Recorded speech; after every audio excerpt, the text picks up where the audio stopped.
Welcome to BoxTalks. Brand new look, brand new episode. I just was just getting a little too hot for summer, so I decided to bring it down to the least amount of facial baggage. We have a really cool guest on the show today. I speak to Madeleine Crane. Now, Madeleine Crane has a company called Climbing Psychology. If you go to their website, they call themselves a climbing gym for your mind, and it is quite true. It's even more like a spray wall for your mind. It's really a treasure trove of articles about mental training and the psychology aspect of climbing, which is so nuanced and so deep and goes in so many different directions. The cool thing is it's not full of citations. It's not overtly academic, so it's very digestible. A little bit about her. She is from Austria. She was a part of the youth national team. She also competed on Austria's adult team, which should tell you a little bit about her caliber as a climber. She is strong as they come. She climbs 8A boulder. And I hate reducing climbers to grades, but that's just to give you an idea of the fact that she is a practicing, strong, active athlete who is studying psychology. So clearly she has insight at a very relevant level. She consults with various youth teams, climbing gyms, and other entities. Basically, she's a bit of a pioneer and an authority on the mental aspect of climbing. And as of now, her company is actually working on educating coaches. Now, this was an area that I was interested in because I felt here in India, the scene being as nascent as it is, and really we have a bit of a shortage of coaches, let alone coaching psychology. I felt it would be really interesting to talk about the psychology of training kids. Now, our sport coaching culture comes from a place of authority and discipline and a sort of work hard and don't crib about it. So I wanted to get her insight into how changes have happened from this culture on a global scale, whether changes are necessary at all, how coaches can work better, especially with kids in the age groups of 8 to 10 and 10 to 12, because I feel this is an age group that is genuinely going to be entering climbing a lot more in the future. So if we kind of get it right with them, then they go on to climb for life. And it really opens up the population. So many topics to delve into, but I decided to keep this one as the core focus. Really good insight, lots of questions that she answers, some really interesting anecdotes and examples as well. So take notes. This is going to be a good one. This is Box Talks with Madeleine Crane of Climbing Psychology. Thank you so much, first of all, for, you were so willing to do this interview, and I can't tell you enough how valuable it is because sports psychology is relatively new in India, and climbing psychology is it's really at the deep end. It's practically unheard of. So you just bring a lot to the table, and thank you so much for your time and your insight. Thank you so much for inviting me. I'm super excited. So what I actually wanted to discuss in particular, and I've been through your website, it's a bit of a treasure trove of information. There's so many different articles speaking about so many different aspects of climbing across genders, different age groups, different course subjects. One of the things that I felt would be particularly valuable to talk about is coaching, because it is in its infancy in India, and I wanted your perspective on, how it can go from just becoming training to more empathetic coaching and the value of that, especially on a group like kids. But if you don't mind, I would also just like to get a quick intro of how you got into psychology in general.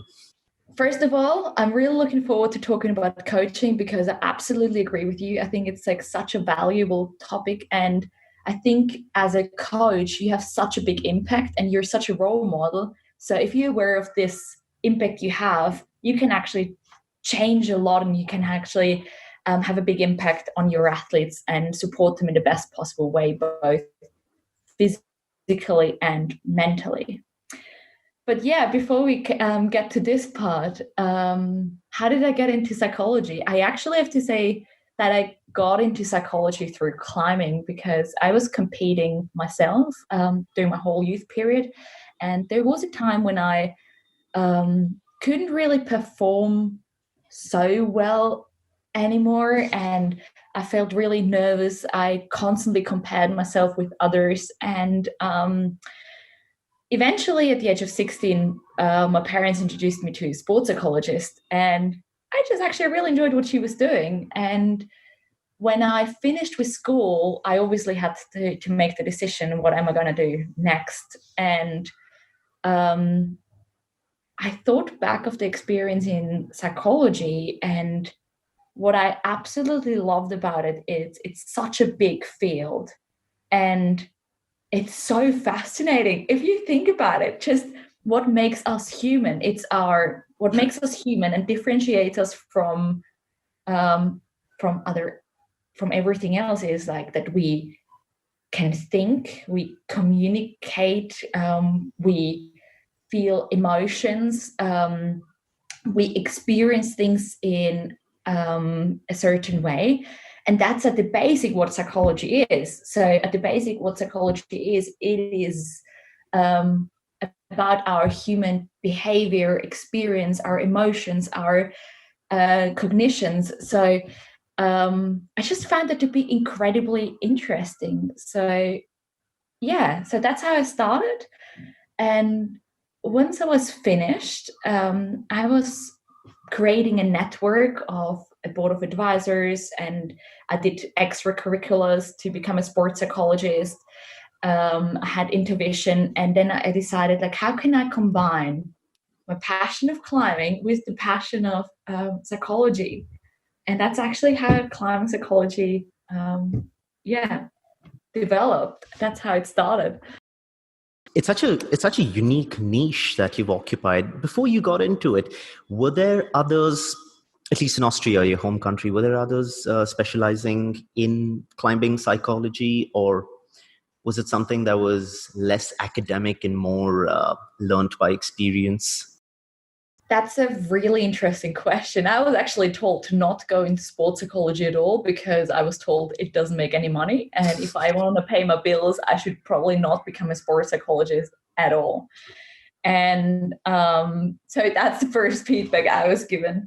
And normally, I have a lot of sports psychologists in my network, and also with whom I regularly have a chat and we discuss cases.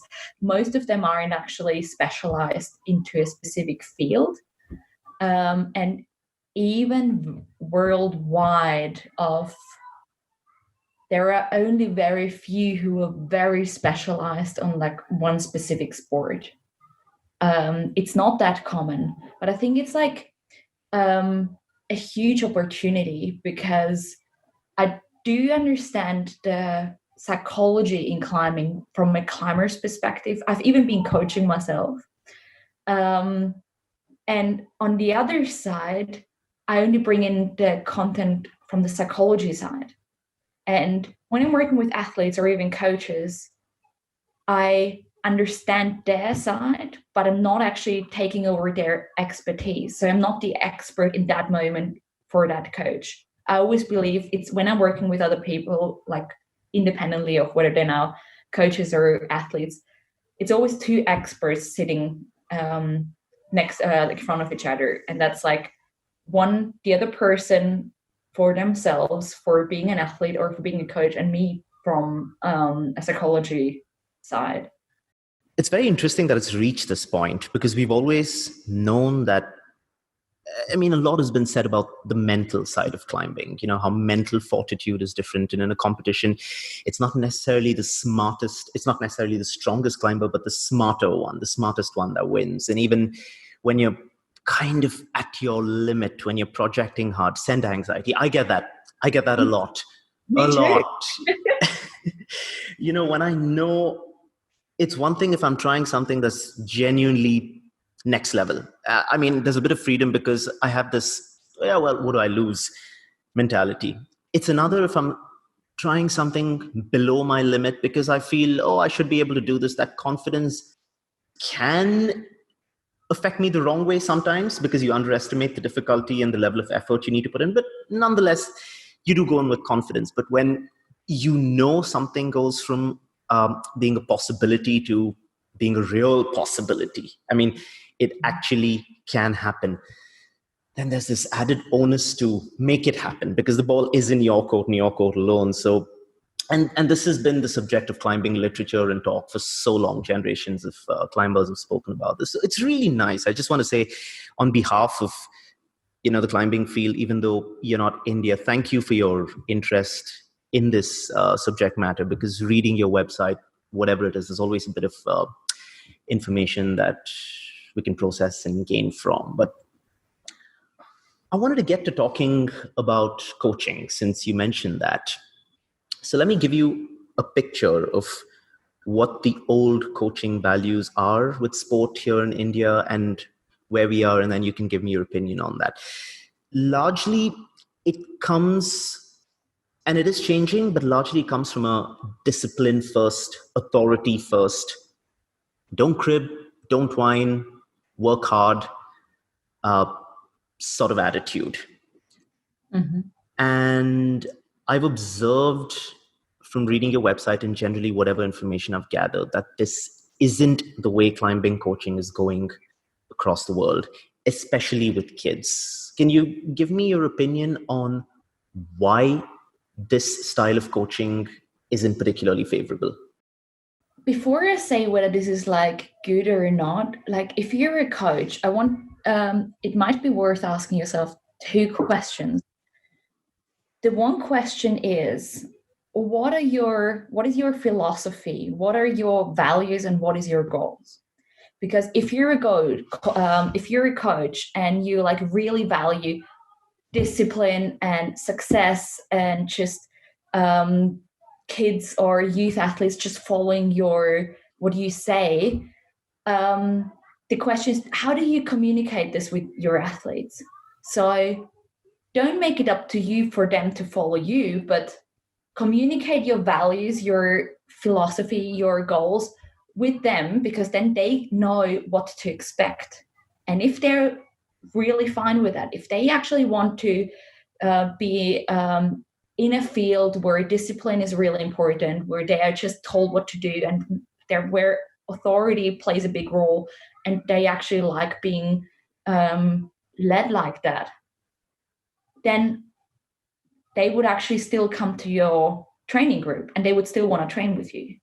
So first of all, like, I think it's really important that you're aware that we are aware of what are our values and then communicate them like that. Because for some people out there, this might actually be like something they actually can relate to and what they actually like doing. But on the other hand, then there's the second question. So if you're aware of your values, you've communicated them, and you know what your philosophy is, and all of your kids and all of the parents and all of the youth athletes know these values as well, and they've decided to actually still stick with you, there's still a second question you should ask yourself. If you were a kid right now, or if you were a youth athlete, how would you like to be treated? Would you like to be a kid in your training group? Would you like to be treated in an authorized, disciplined way? So I'll try to answer your question or offer some perspective. What happens is, the only reference that someone from a previous generation has is the way that they've been coached. And empathy within sports coaching is out here. It's a newer thing. It was once looked at as something soft, being nice to one of your athletes, being consoling. It was looked at as, being tough enough. I mean, tough love is a type of philosophy that has dominated sports coaching for a while, and it hasn't left.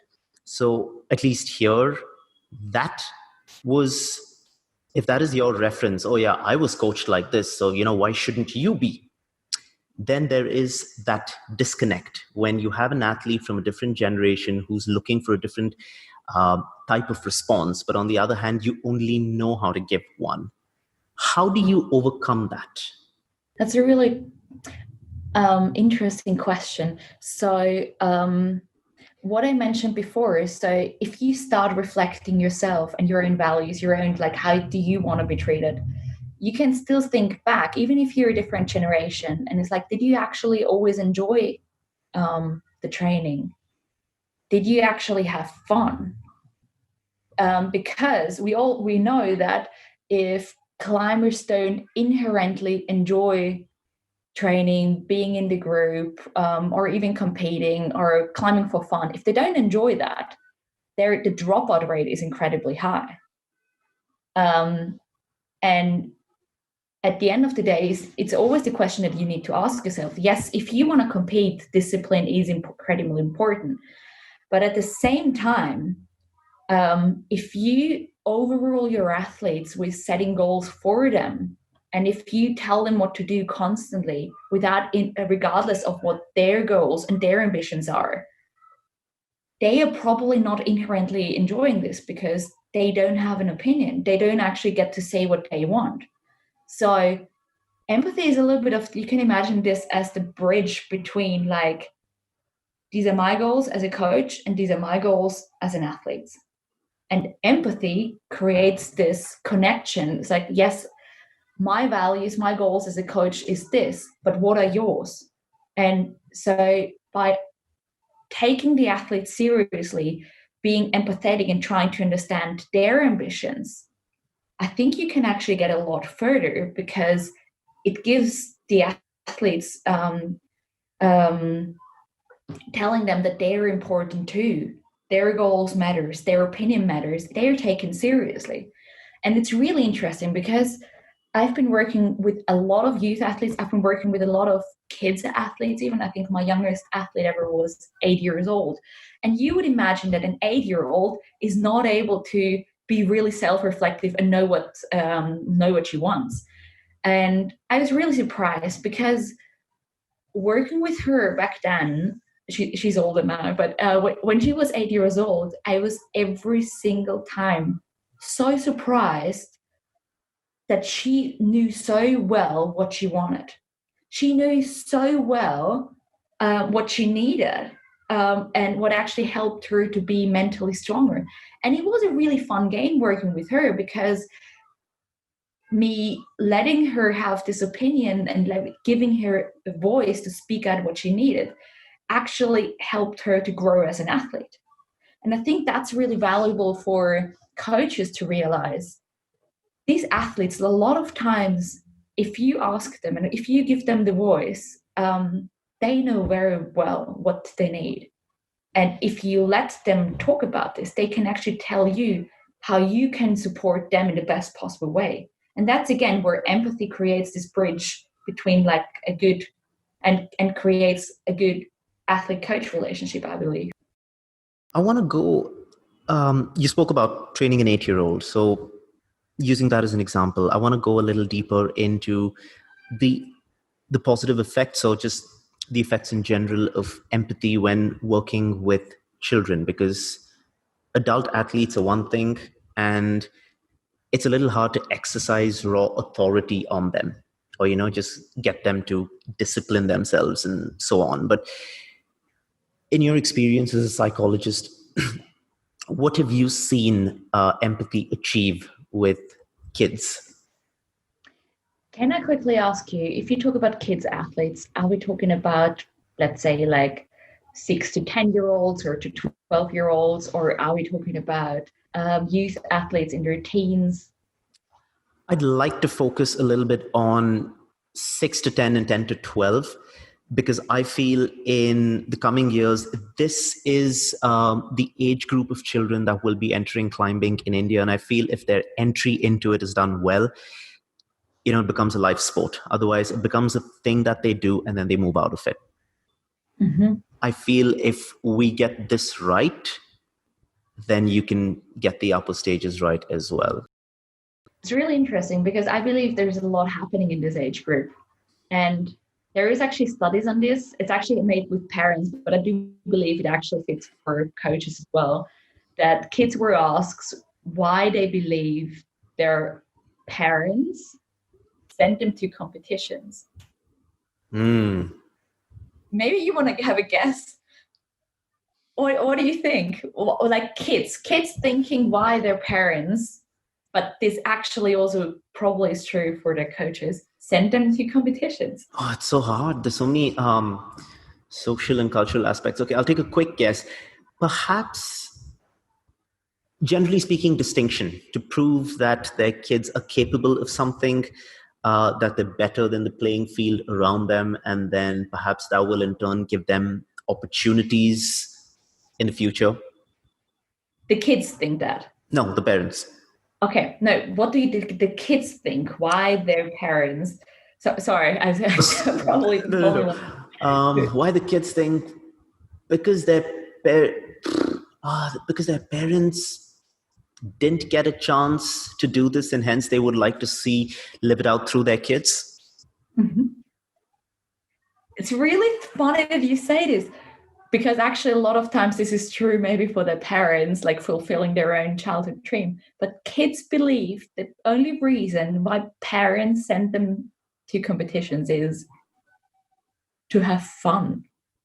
And it's so simple. It's really fascinating, because this is a study made with kids. It was a study made with 8 to 10-year-olds. Kids believe their parents just want them to compete to have fun. And now we actually think about, why do parents, and let's take coaches in this matter as well. Why do coaches send kids to competitions? It's a lot of time not to just have fun. It's to learn to compete. So a lot of times there is a bit discrepancy between, like, what do the kids want, what do the parents want, or what do even the coaches want. And it's really interesting if you look at this particular age group. They like competing. They like comparing themselves to others. They are really, like, for them in their age group, to be in a fair competition, it is incredibly important. You might have even experienced this if you train kids like that and you make a game in your training, and there's like one little thing that might be unfair because the route they had to compete against each other with was slightly different. They would actually talk about this immediately, and they would tell you immediately and tell you off for it, like, oh, Dhillan, you made this really unfair. This was not a fair competition. So being fair and equal is so important to them, and then just having fun. And the questions that they ask themselves in this, like let's say the psychological questions that are really important at this age is like, am I happy? Am I supported by my parents, by my coaches? And do I perceive pressure? And am I what is the name? Am I like overtaxed or understimulated? Because neither of that is really good. So, well, they don't ask themselves, am I like overtaxed with the tasks I'm given? But these are the inherent questions that they ask themselves at this age. And like, just asking these questions, you might already realize it's a lot less about solely competing and solely discipline and solely performance and authority.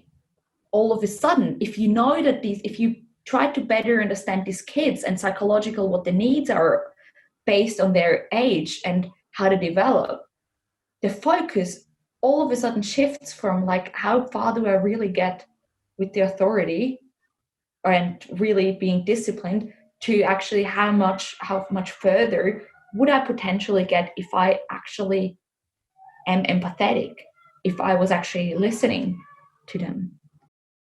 And how do you feel coaches can better listen? Because this age group is a little tricky, right? If you have a group of 5 or 6 kids, they can be a little unruly. It's a little difficult to get a bit of what structure doesn't always work. How do you feel coaches can listen without being overtly authoritative? And I stress authority because that is often looked at as a mechanism of communication.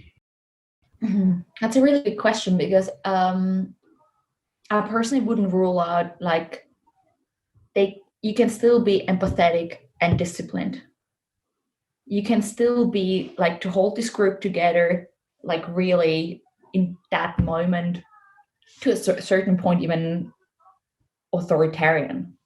Do you know what I mean? Like, I don't think these things actually eliminate each other. So you still, particularly with smaller kids, I do agree with you. It can be hard. They're probably all over the place, and it's just like, so discipline is actually good and it's actually even recommended to a certain point, but still having empathy at the same time and being aware of, yeah, as I've said just before, I'm repeating myself, but like being aware of the psychological needs of this particular age group.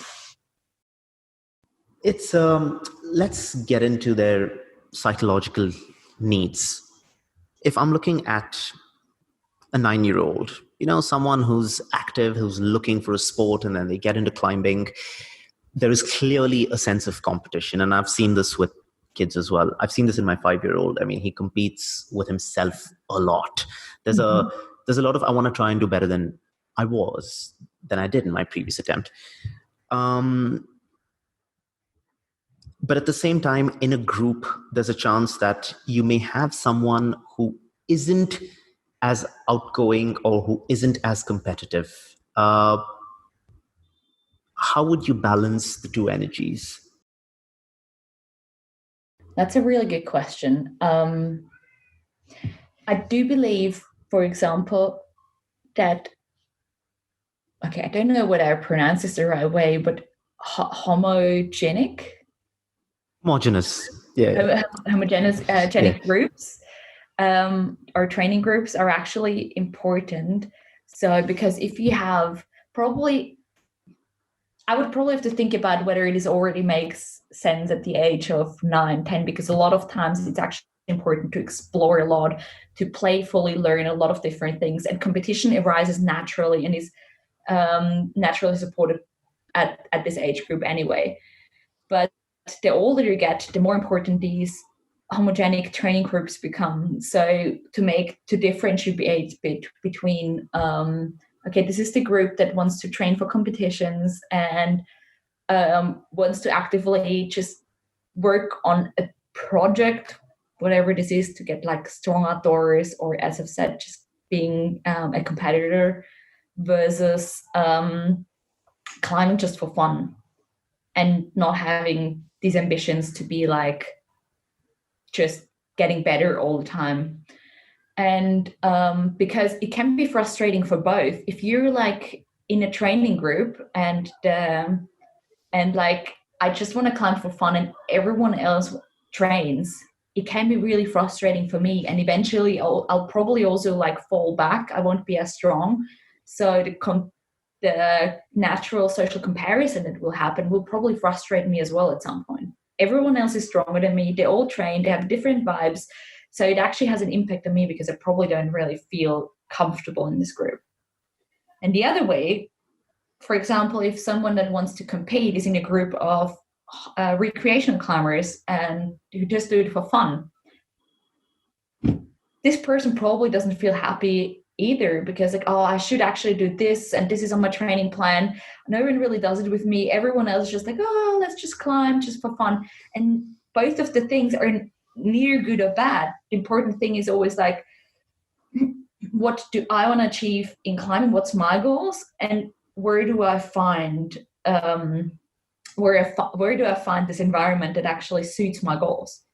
And that's again where we started at before, where we are with the goals and values and philosophies of coaches.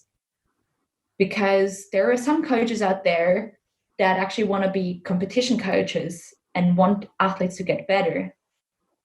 And they would probably go best along with athletes that want the exact same thing.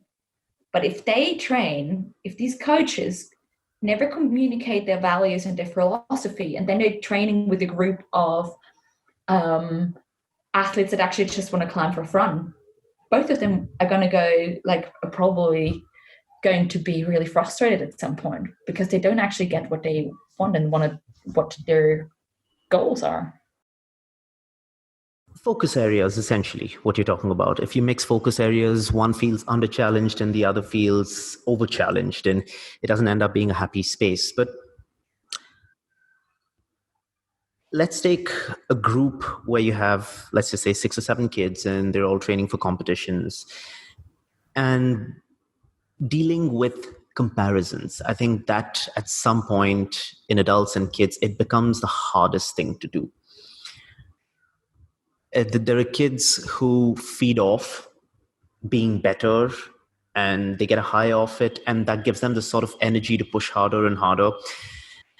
But there are others who feel sidelined.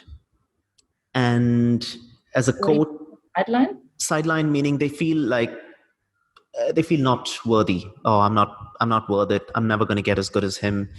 And I've seen this play out quite a lot of times, given that competitions themselves are sort of built to facilitate ranking, and the body language of people in the gym, when you walk in after you win a medal, everyone's like, oh, hey, there's all these little things that kids are experiencing on a daily basis. They may not be able to put words to it. So my question here is, how can a coach balance this out? These social comparisons. Yeah, the tendency, children tend to compare themselves to each other performance-wise. And how can a coach create a healthy environment where, okay, it may happen, but your self-esteem isn't based on it? Mm-hmm. That is a really good question, and probably we could talk about this in particular, probably for an hour straight. Go for it. Yeah, please. So okay, where to start? How can a coach foster an environment where comparisons that naturally happen, and it is even fostered by social media like crazy, are not taken negatively? So one first step is actually to teach the athletes that their value is not dependent on the results, are not dependent on external factors, but they're good the way they are, and they have strength both as a climber and as a person. And if they don't perform, this doesn't mean that they're a bad person.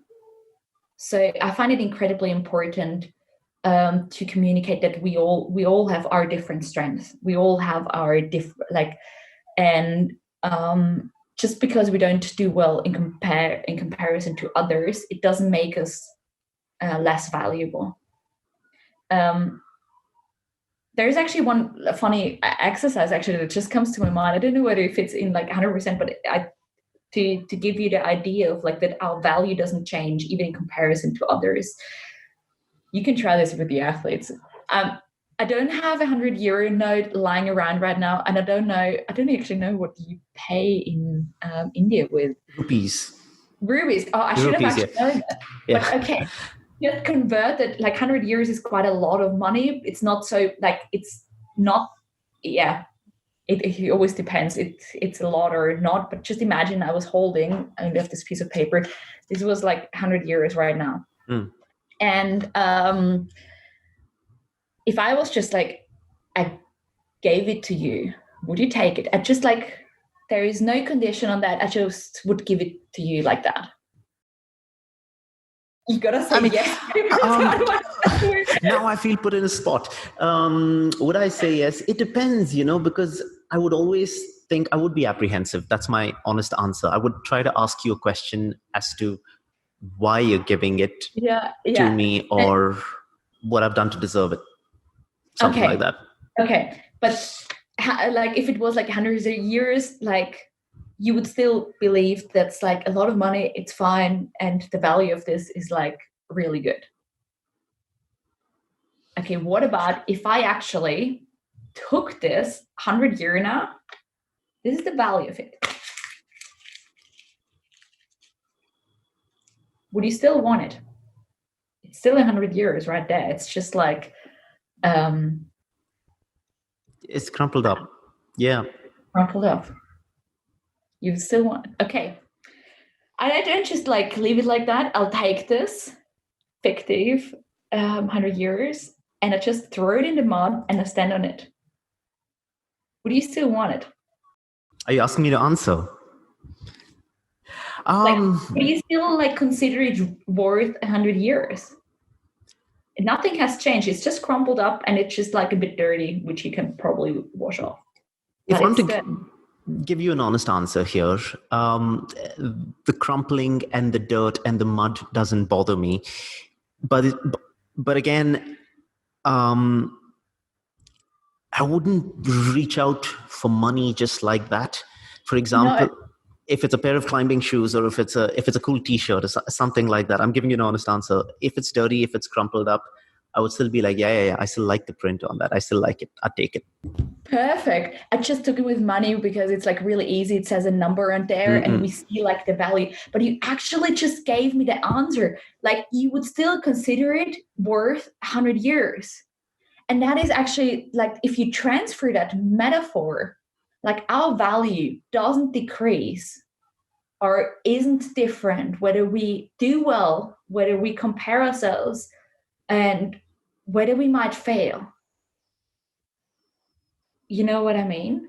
And I find it really important for coaches to teach this to their athletes that they are valued as the person they are and they have different strengths.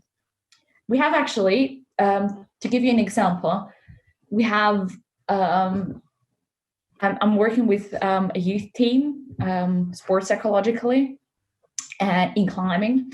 And it's a really strong team. And there's just like, so a 14-year-old has just climbed her first 8C outdoors and they're just really pushing each other and they're really strong. Like another one has just climbed his first 9A and they're just incredible. And there's one girl who is not 100% like as strong as the others.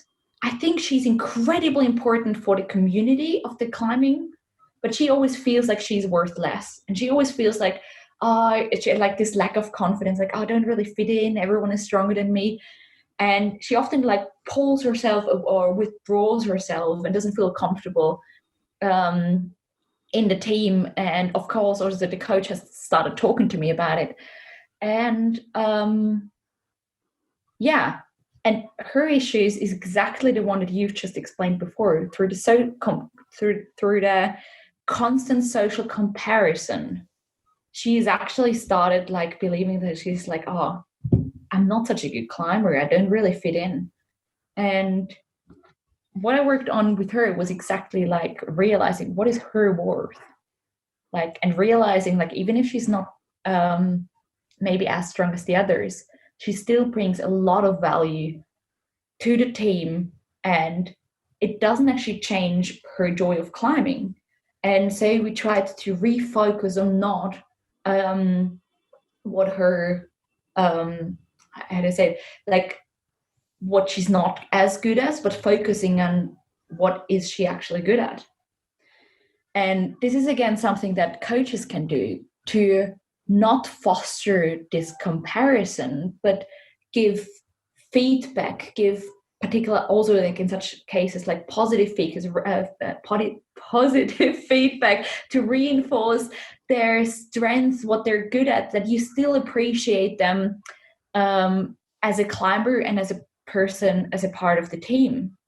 And for example, not just say like, oh, you were the only one not able to climb this particular route, or you did this badly, where she again is put in a comparison, but rather focus on what her effort was.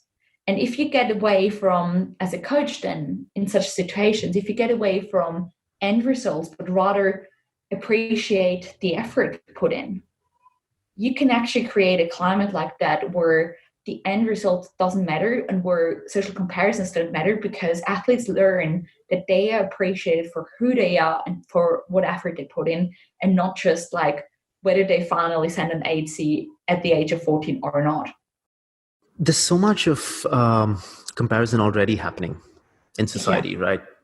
Out here, it's what you score in your exams. Examination pressure is massive. As you hit puberty and as you get a little older, it's how you dress, how you look, the crowd that you're seen with, the school or college that you gain an admission into, the job that you get, how much money you earn, and practically everything is competitive. Everything. And India is now, it's a bit of a growing economy, so this sense of wanting to be one up over the other is huge. Mm-hmm. And I've seen this so much in schools. When I was in school, it was a competitive environment, generally speaking, and so I feel climbing or sport in general may have to do a little bit of extra work to work as a bit of a detox towards this type of situation. There's questions at home about how much you've scored. Your friends are judging you, or people are looking at you based on the way you dress and so on. So do you feel with the athletes that you work in that they look to climbing for sanctuary from a competitive society in general? Or I'm just asking, it needn't be the same, but I'd like some insight. I'm not 100% sure whether I understood the question. Do you, maybe you can repeat it, but if I got it right, is it about how the climbers I work with, what they focus on, and how they see climbing as what it is instead of oh no, maybe you just repeat the question. Okay, I'll give it to you. I'll give it to you in short, right? I thought I'll add a bit of context, but here it is. Do they look at it as a bit of an escape from the pressure they're facing elsewhere to be competitive, whether it's school or in their social circles and so on? That's a good question. I'm not quite sure whether I could answer it, because I would probably need to ask them. That's again where we are at. I believe they're the experts for themselves. But from what I gather, most of them, well, climbing by itself is, I believe, by its nature, always like a mental escape a little bit, because in climbing, you have to be so focused. If you think about anything else, you're just off the ball immediately. So just going climbing can actually be like this little break from everything else, whether that's the social comparison, whether that's the pressure we experience. That's why I believe it's also one of the best sports, not only for competitive climbers, but also for, recreational climbers. And so for competitive climbers, I don't think that's contradictive. I don't think that's actually because it's actually a really good thing if you really enjoy something, if you can really switch off, if you can be really focused, you can still be in that matter competitive. I don't think that actually goes against each other. But to answer your question, I'm not quite sure how they perceive it in particular, or whether they consciously have thought about this escape. It was just a question that I thought was worth throwing out there from the context over here. You spoke a little bit about social media earlier, how kids do come under pressure. Now, this is something I'm interested in looking into, because the generation of people who coach, let's just say they're in their 30s or their 40s, many of them were not born into social media. Their psychological development and their foundation happened before social media came. How important do you feel it is for coaches working with kids to understand social media and its effect? I think, to be very honest, coaches have such an important role in general.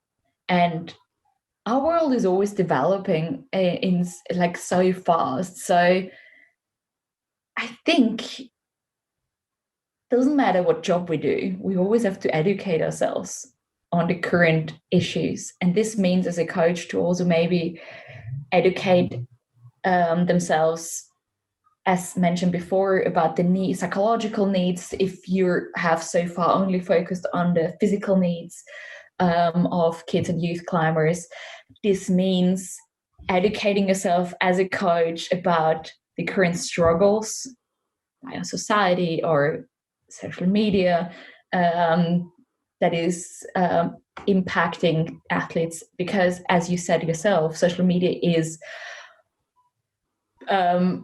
perils and perks, both of it, because I do believe still social media is a huge opportunity in so many cases. For the first time, you can speak out about what you need, what you want. It's using as a platform to promote yourself, to become even like a more of a professional.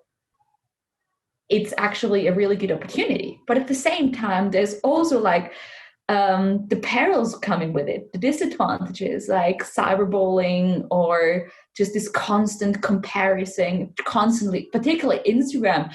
You just always see what everyone else does, how perfect everyone is, and where everyone goes on a holiday and how great their life is. There is like not much vulnerability happening on Instagram.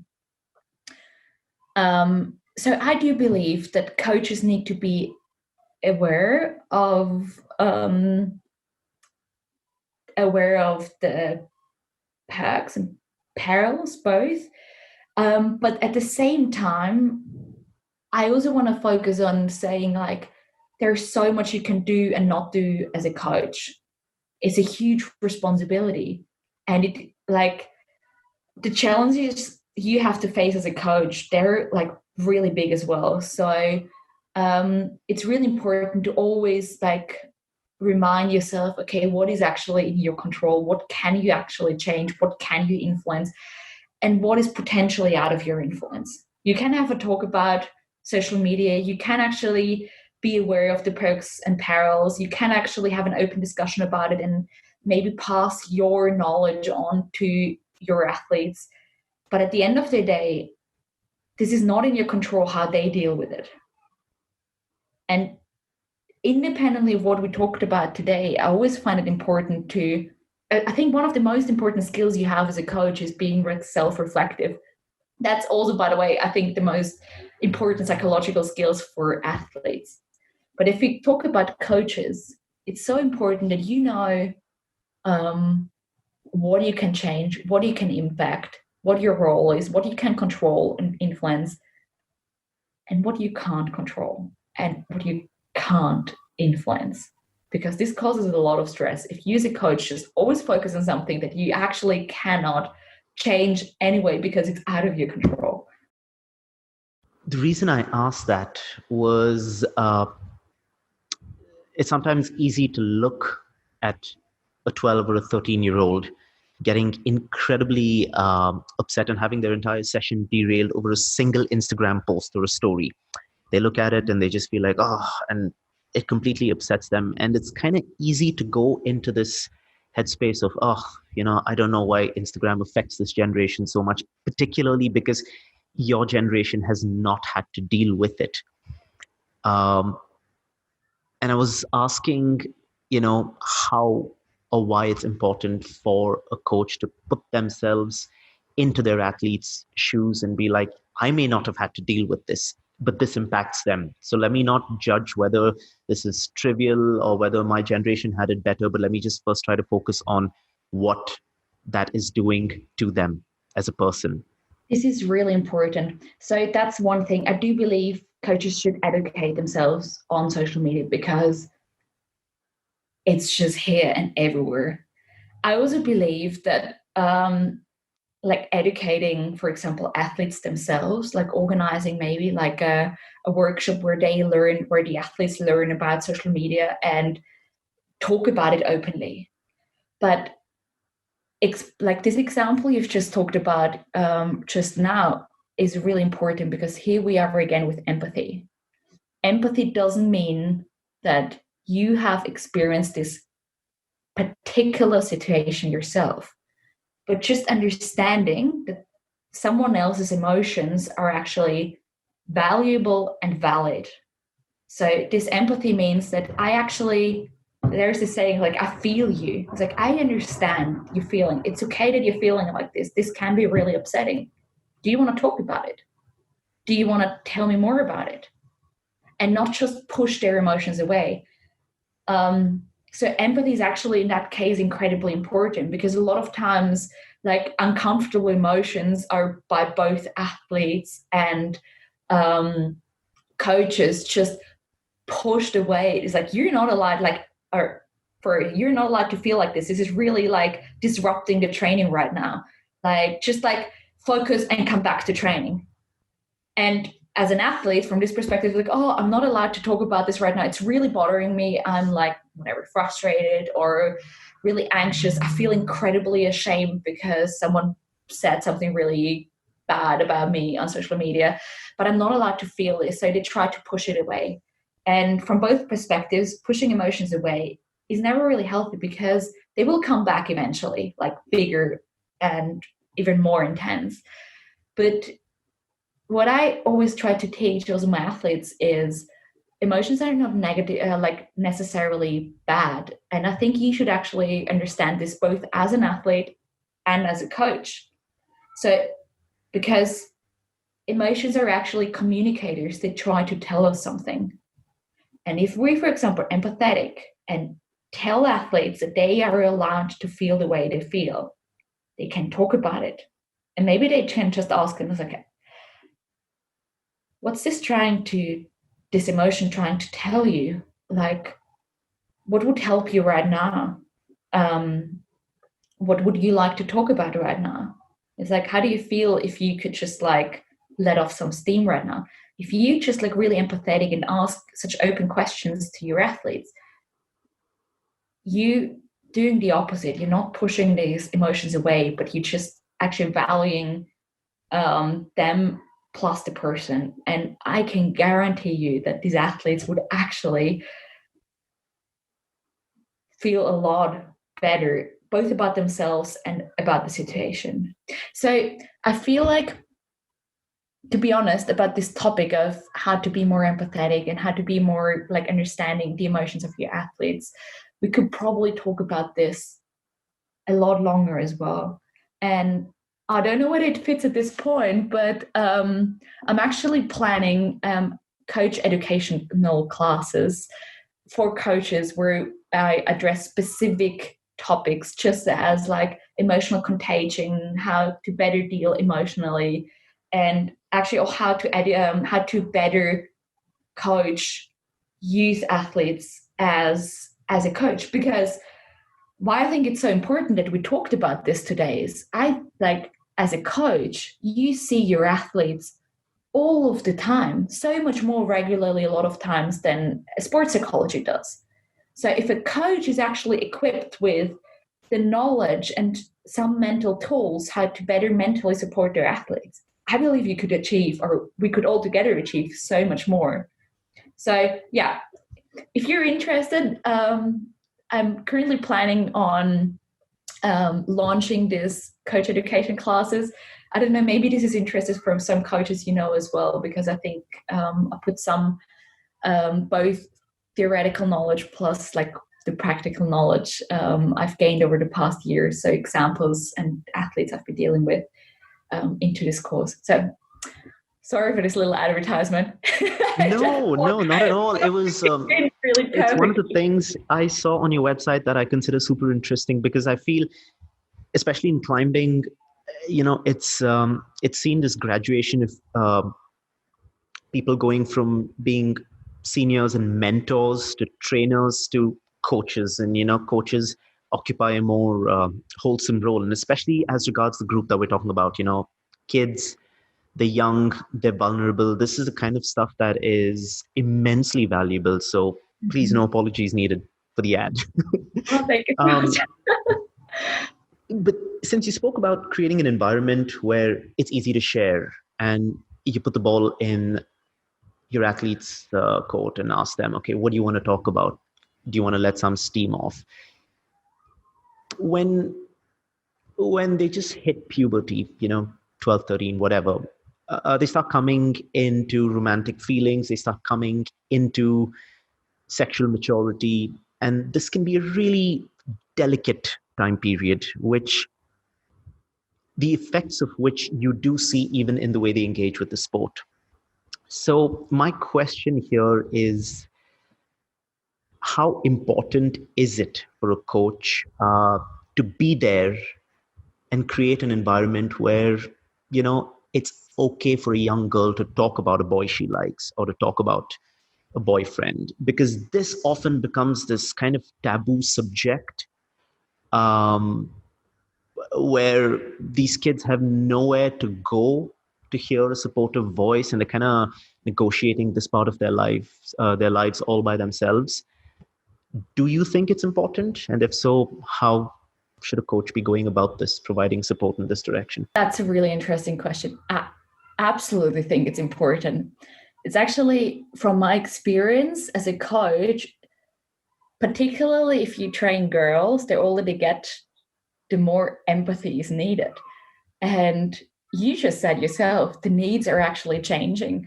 And like, if they want to talk about if they want to talk about a boy, this is probably so much on their mind at the moment, and they probably can't focus on anything else. Like, forget the training. If they're occupied in that moment, just like, does he like me or does he not, or he ditched me, or I feel really bad about this, or I ditched him, it's probably better to just like maybe 5 minutes if you have the time. Obviously, time is really valuable. You might not always have the time, but if you have the time, just give them like a voice, just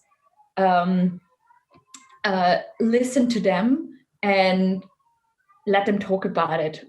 And you'll realize that the training after, once they've talked about it, they've let off some steam, they've talked about it, and then they will probably continue training just as normal, and they can focus again.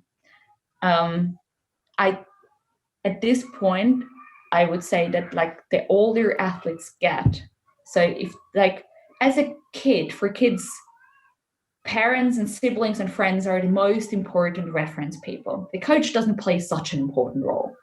But the older the athletes get, never underestimate their role and the impact as a coach, because all of a sudden it's not the parents who are their first reference person, but it's actually the coach.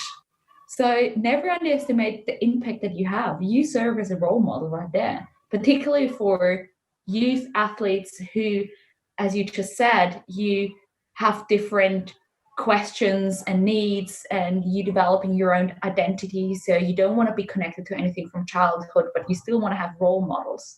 So where you can orientate yourself, so to speak, what's good, what shall I do, and what not. So it's really important that as a coach, you become aware of like, you actually have an important role. You're a role model. Madeleine, this was super insightful, and it's a never-ending well of subject matter that you can go into.